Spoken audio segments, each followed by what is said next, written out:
Hello, everyone. Good afternoon. Thank you so much for joining us to the kickoff of Tampa's Archives Awareness Week.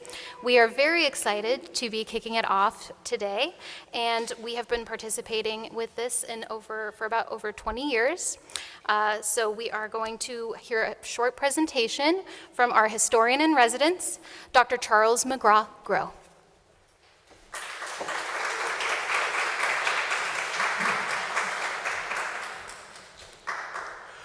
Welcome, everybody. We're very happy you're here today, and we're very happy you're participating in Archives Awareness Week. And so hopefully everybody has a flyer. You can check out just the extraordinary range of programs around the city this coming week. I always get upset that I have a job because there's no way to actually go to everything that's going on, and so much of what's going on is just amazing. And I think all very much dedicated to the same thing, which is making people aware of the necessity of collecting and preserving documents, artifacts, objects that allow us to tell stories about the past.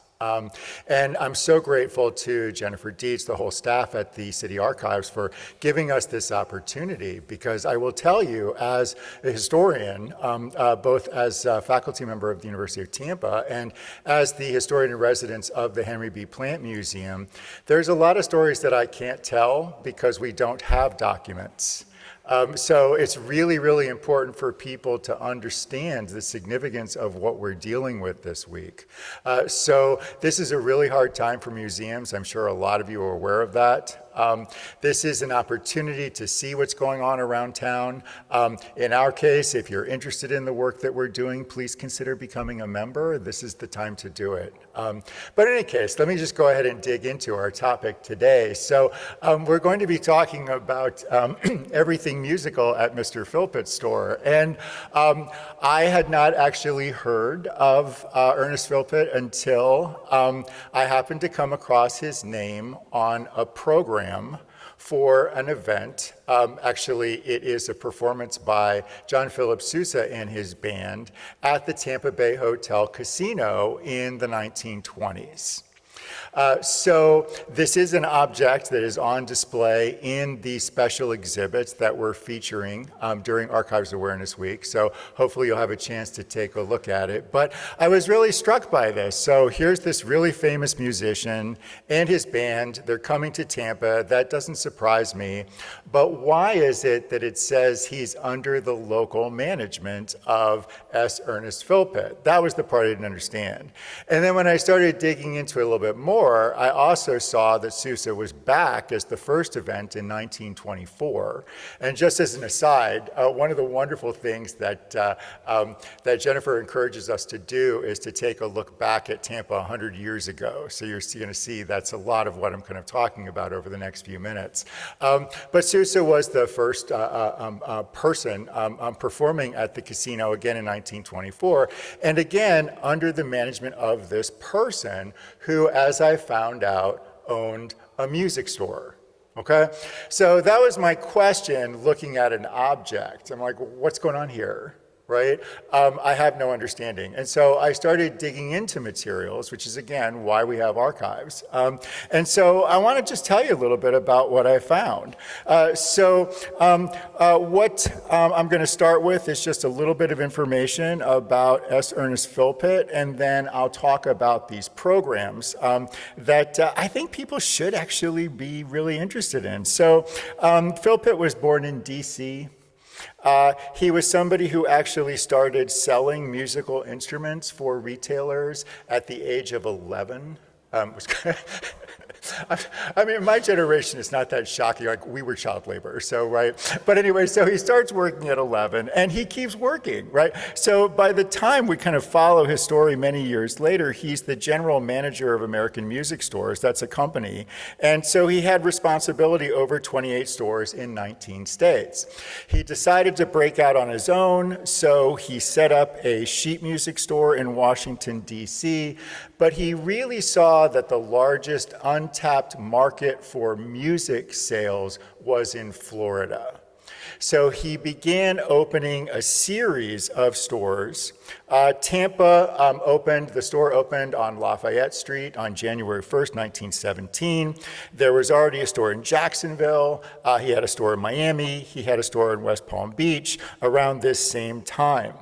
And at the time, he placed a lot of faith in the profitability of the Victrola phonograph, which was still being marketed at the time as a talking machine.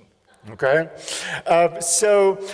this to me is actually where the story starts to get really interesting, because if you know anything about the Victrola, it is, along with Henry Ford's Model T, okay, the biggest symbol of the new American consumer economy that comes into existence around World War I. And then all the way up until the Great Depression, we see a tremendous amount of focus on standardized brands, chain stores, national films and magazines, and most importantly, the rise of professional advertising, which is going to be changing the ways that people consume, okay? And first and foremost, you buy a car, right? And you buy a Victrola. Okay, so these are our symbols. Now, this was not at risk, without some risk to men like Philpitt. And I thought it was kind of interesting that the very first stories that I found about him when he opened up his store in Tampa is that he became part of a buying at home movement. Because the big fear behind standardized brands is that, and now it's basically the early version of Amazon, right? Is that you're going to shop mail order, right? So that this new economy is actually going to hurt retail, not help it. So once he establishes himself in Tampa, he becomes a really ardent booster of Tampa, okay? And this buy local movement is the first part of it. But I think if I were to compare this to scholars that have looked at other cities in the United States at this time period, I would tell you the real concern is actually the strength of the consumer market. Now, I think some of you, if you're interested in history, it may still be the case that you have that popular assumption that life was really good in the 1920s, and then it comes crashing to a halt in the Great Depression. That story is not most people's story. The fact of the matter is that in the 1920s, it's estimated that somewhere from 35 to 40% of people who didn't live on farms were living below the poverty line. Okay, so there was a tremendous amount of poverty, like working class poverty, immigrant poverty, right? If you worked in manufacturing, most people had the experience of being unemployed at least a month a year, okay? So when we're thinking about having our whole economy be based on people buying lots of stuff, right, toasters, all these things that are available in the 20s, what you have to think about is that there's not necessarily a lot of people who have the money to buy all of this stuff. Okay, so it's not surprising that we see Philpitt being one of the people who very early on becomes a champion of buy now, pay later. Okay, so his strategy for success is to basically get people to buy Victrolas on credit. So what you're seeing here, right on the left-hand side of the screen, is essentially what it costs to get a Victrola. All right. Now you'll see there's quite a range in these machines. So you can get a Victrola for a cost of $15. You can get 4 records with it for an additional $3. So that brings your total to $18. You had to be able to pay $3 down. So that's going to cut out some people already, because that's actually a lot of money, okay? And then after that, then you just actually start being able to put down something like 75 cents a week until you've been able to actually purchase this outright, okay? Now, I will tell you, again, this was something that was invented by Henry Ford. The idea is that everybody in the United States will now be able to buy stuff because they don't have to have the money up front. For the most part, what I will tell you is that that didn't happen. It was middle-class people that bought stuff on credit. You have to have money to actually start this process, and you have to know you have a job all the way until the end of the process, or they're going to come take it back. Okay? So you don't see a lot of poorer people buying things like cars, right? The one thing that they will do is they will buy a Victrola. Okay, so it is really interesting, right? Like this is something that they could actually see the investment paying off, right? That they would actually have the possibility to do it. And so he seems to be tapping into a real possibility in terms of Tampa consumers. Based on the work of national advertisers, right, you'll see that he has this market to sell the Victrola, right, which is a brand of gramophone. He also has the market to sell Victor records. So he sets off, right, be using kind of the work of national advertisers to support him to build demand by expanding music and also music education in every aspect of Tampa. All right. Now, there's another document that I found that I thought was really interesting. So I just wanted to kind of read something from it. It's a trade review. It's a national trade review, a magazine for people in the music industry. And they're talking about Philpitt. I mean, he's already developed like quite a reputation. So it says, in the various cities in which he has stores, Mr. Philpitt has found it pays to take a lively interest in all things musical. He's paid particular attention to the formation of orchestras and bands in schools, and through the medium of a special plan has arranged to supply all such bands and orchestras with their instruments and music, of course, on a profitable basis. He's also very successful in placing Victrolas in schools, churches, etc. In other words, Mr. Philpitt has become actively identified with all the musical happenings of the various cities with profitable results. Okay, and I think this is really interesting. So when you look at his store, and if you go back to that first slide, this is actually, and I know it's a horrible picture, but it's a very old picture, but this is actually a picture of his first store on Lafayette Street. And so you can see he sells a mix of pianos, player pianos, gramophones, the Victrola, that large cabinet actually right in the center is actually a gramophone. And then he sells sheet music, he sells records, he sells every form of musical instrument, okay?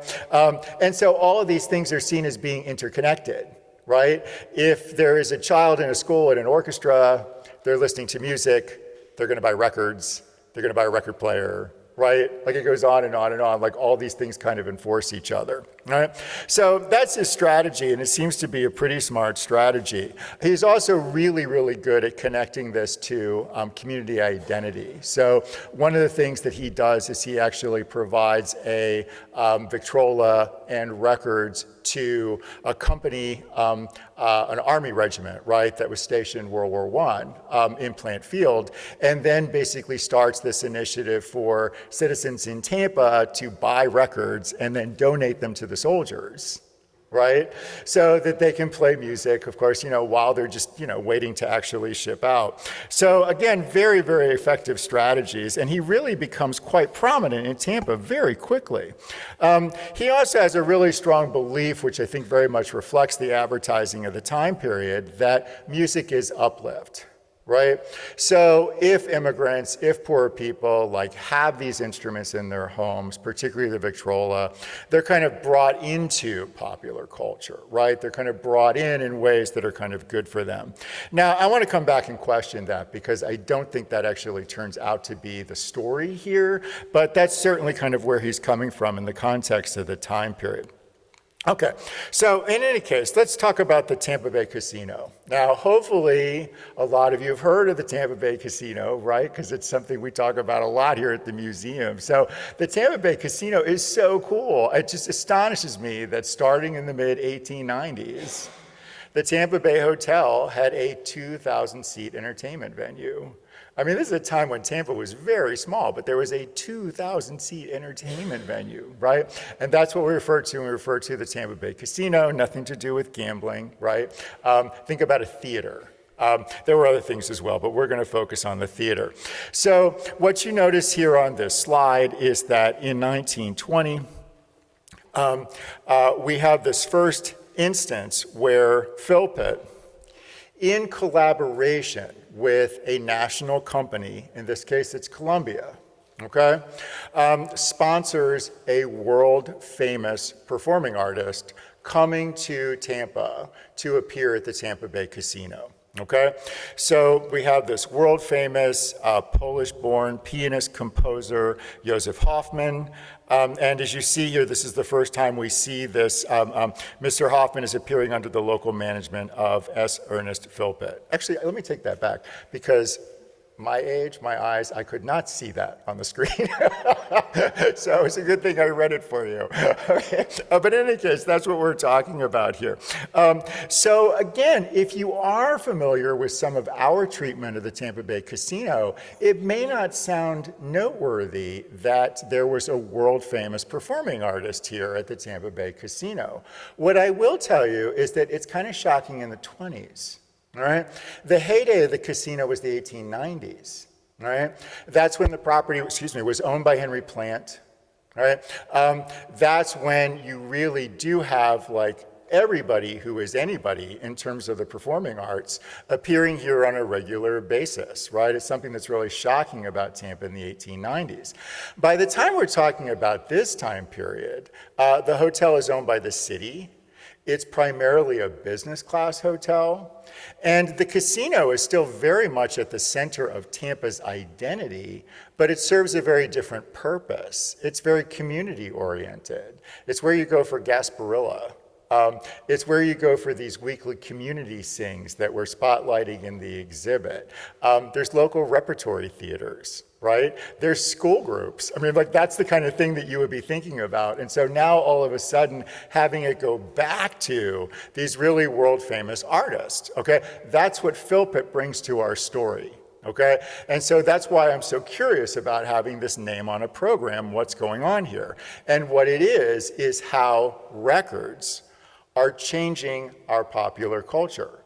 Because now you have these national companies, right, that in collaboration with a local retailer are going to bring these famous performing artists to Tampa. And then as you see up on the left-hand side, that's a one-page ad in the newspaper, okay? So it's the entire page of the newspaper. And so what do? You get the performance artist, you get a gramophone cabinet, right? And you get like the record. So that's the idea. All of these things are linked together, right? So you see the live music, and then you buy the live music to bring into your home. Okay? And so that's obviously the strategy that's underwriting what these companies are doing. And then if you look on the right-hand side, they said, I'm sure you're not going to be able to read this. This is another Philpitt ad from just about the same time period. And that's what he talks about. He's right, I don't know why he says that, the most famous, artists, play the Victrola, because obviously they play an instrument, okay? But the underlying purpose here is to basically say that if you are interested in classical music, all right, grand opera, what he calls Broadway, which at the time isn't what we think of as Broadway. It would be a mix of operetta, vaudeville, burlesque, minstrel shows, okay? That this is the music that you can now kind of bring into your home, right, through recording technology. Okay, so again, trying to make that very explicit link. Now, one of the other things that I will point out to you is that what you're not actually seeing here are other kinds of music that are really exploding in the time period, right?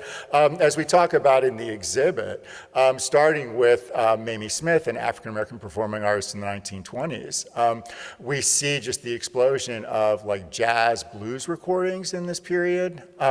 But Tampa is a very segregated market. So those things are only advertised in black newspapers, and they're not available for purchase at the Philpitt store. So when he says everything musical, he doesn't mean everything, okay?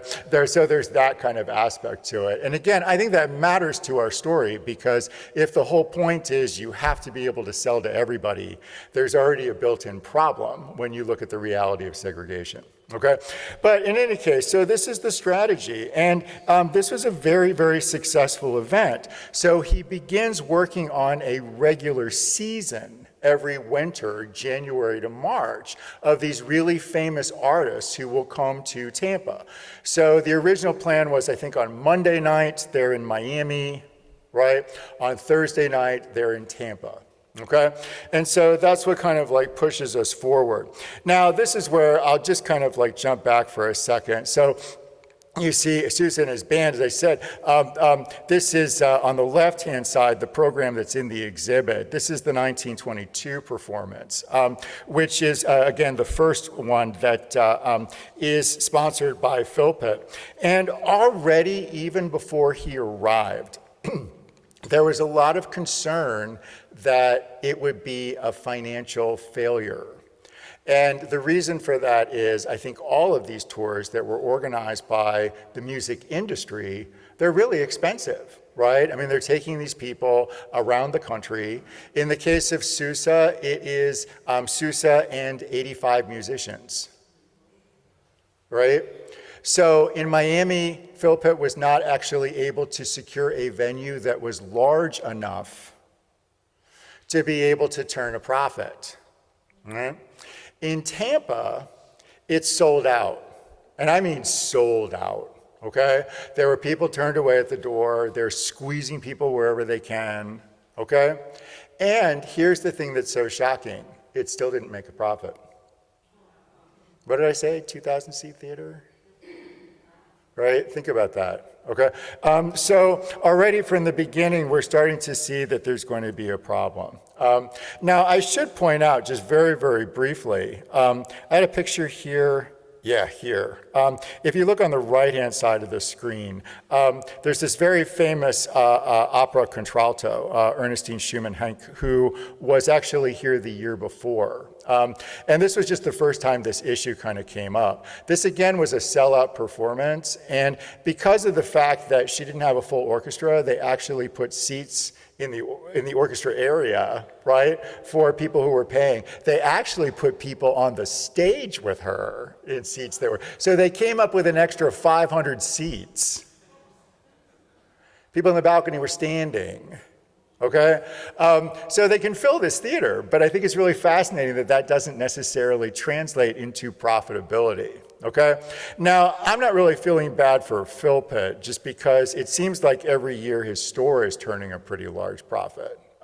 So at least for a while, this strategy seems to be working for him. But so in any case, I think Sousa is really kind of the first time when you see that there's going to be some sort of limits to this strategy. One of the other things that I think is also really interesting about Sousa, and then I'll just kind of like jump forward here, is that one of the things you also see in 1922 is that he really understands what people in Tampa want to hear. You know, so he has a really, really good grasp on the public. So he plays a lot of popular standards, a lot of patriotic marches, military marches. And so again, you know, I think it's a real question about, are there going to be artists that can continue to kind of do that? So let me just go ahead and kind of jump forward here. Let me go back. So I want to talk for just a second about 1923.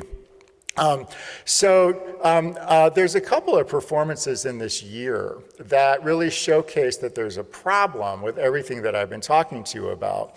Now, if you look on the left, you see this program from Mozart, Opera Comique. That was not actually organized by Philpitt. It was organized by Friday Morning Musicale, which was a women's organization in Tampa that was engaged in kind of cultural uplift, okay? But so they brought in these really famous singers, most of whom had been associated with the Met, to kind of mount this production. Okay? And it was supposed to be like this big event of the season. We discussed it in the exhibit. Nobody went. Okay, people just weren't interested. Now, mind you, like 2,000 people are going to do a sing-along on Sundays in the casino. Okay? They're going to see Pirates of Penzance by a local repertory company in the casino. But they did not go to see this. And then what happened right after, he brought back that same opera singer I was telling you about who had actually kind of filled the theater 2 years before, and people were done with that.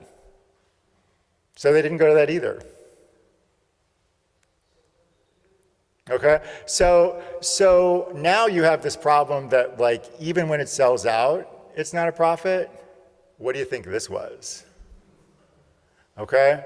So there's this moment where people are really fearing that Philpitt is going to pull out of Tampa. And certainly we do start to see a shift. He starts bringing artists to other cities and not to Tampa, okay? Because he's trying to minimize his loss. That changes in 1924, which is our little year in review. And I think it changes for a very specific reason. One of the other things that's happening to Philpitt at the same time, and I think this is fascinating because it fits into the same general story, is that he's starting to struggle with Victrola sales. Now, this shouldn't be surprising to anybody, right? Like, how many consumers are there? How many are you going to buy? This is the same thing that happened to the car industry, right? It's one of the causes of the Great Depression. It's like, okay, I bought a car. It's not like I'm going out to buy another one, right? There's a built-in limit on the market. Okay? And so that's certainly something that he's starting to experience as well, at least the way that he's actually, kind of going about, trying to sell these things. So what happens is he got the license to be the only person who sold Steinways, okay, pianos. So he launches this huge drive, actually, that's focused around that. And so again, he does it the same way with the other stuff that we've talked about. So if you look on this particular slide, right, any performance around town, he has loaned a Steinway. And it doesn't matter where it is. Like, so you have the Italian Club in Ybor City. It doesn't matter where it is, right? They're playing a Steinway, and it comes from Philpitt's. Okay? And so then he launches a new series that's going to begin by bringing Sousa back. And then as you notice, with the artist series, everybody's got a Steinway, okay? He's not a subtle man, right? Okay, Steinway, Steinway, Steinway. So you see an ad at the bottom, actually, for the Steinway, right? Okay, so that seems to initiate going back to this kind of full slate of programs. So I just want to talk to you about the 1924 Sousa performance for just a minute, because I think it's really kind of indicative of change, and change that we engage in the exhibit. So I thought I would kind of point it out to you. So Sousa comes back, and he does something really fascinating. Okay? Now again, he's been here, he clearly understands Tampa, right? He has very much kind of shaped his program around the audience in Tampa. So he begins, and he does something really interesting. He starts with this composition by Thurlow Laurence, who you see on the right-hand side of the screen. There's a better image in the exhibit you can go take a look at. This composer, musician, I think tells us something really significant about the possibility that comes from recording technology, which is that he took a very early Edison device, went and stayed on a Crow reservation, and recorded Native American artists. And then he both used that to create new compositions, and then he also, kind of distributed their compositions. And he had actually come to Tampa in 1923, filled the casino. All right? This is in many ways also just a really, really important development, because some of you may know that a lot of these cultures had been really challenged with survival. I mean, their cultures had been challenged with survival, right? And so the recording industry does a lot to actually revitalize native cultures. All right? And so this is certainly part of what's going on here. Well, it's fascinating to me that that's how Sousa opened up his show in 1924 with Thurlow Laurence. Okay? So that was the first thing that we see here. And then how did he end it? He ended it by hastily, while he was in Tampa, writing new orchestrations for a number that was composed in Tampa. Okay? So when you're in the exhibit, you can see the sheet music on the left-hand side of the screen, Fair Tampa, which was composed by a local organist who was really well known in the community. All right? It was regularly sung at this community sing that I've been mentioning on Sundays.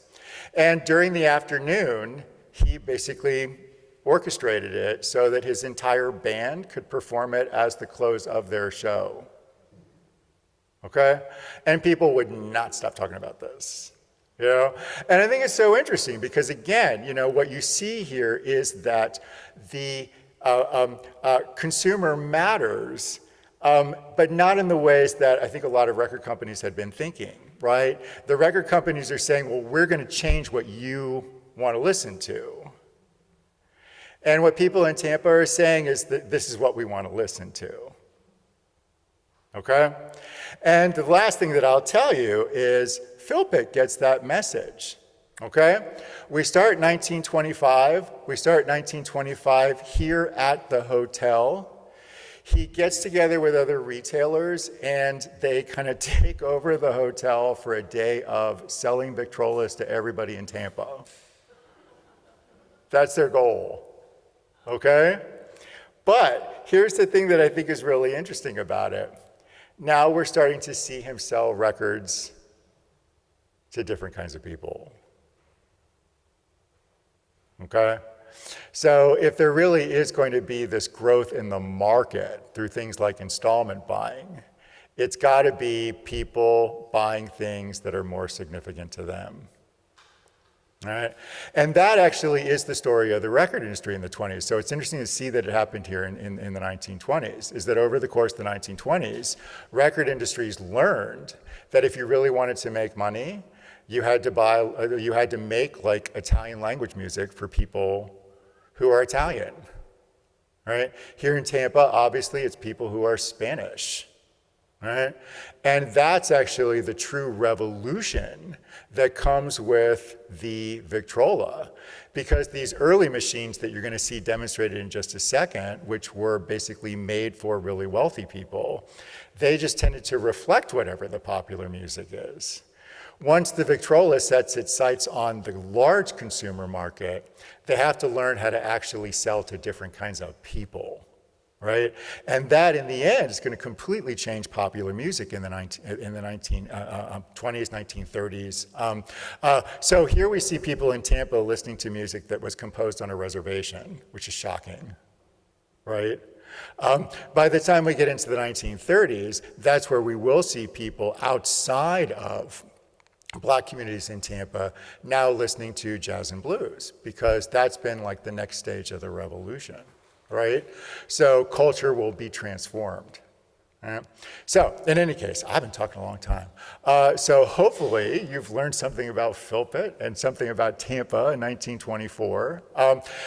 Because of the fact that we're going to be doing demonstrations of mechanical instruments, right? We're going to forego questions, but I will be available with you in the museum if you have questions. And so we'll just go ahead and start the demonstration. So everybody should have a sticker. If not, you can get one from us before. Jen is right there. And so walk on over to the museum and we will start the demonstration. Okay? Thank you, everybody.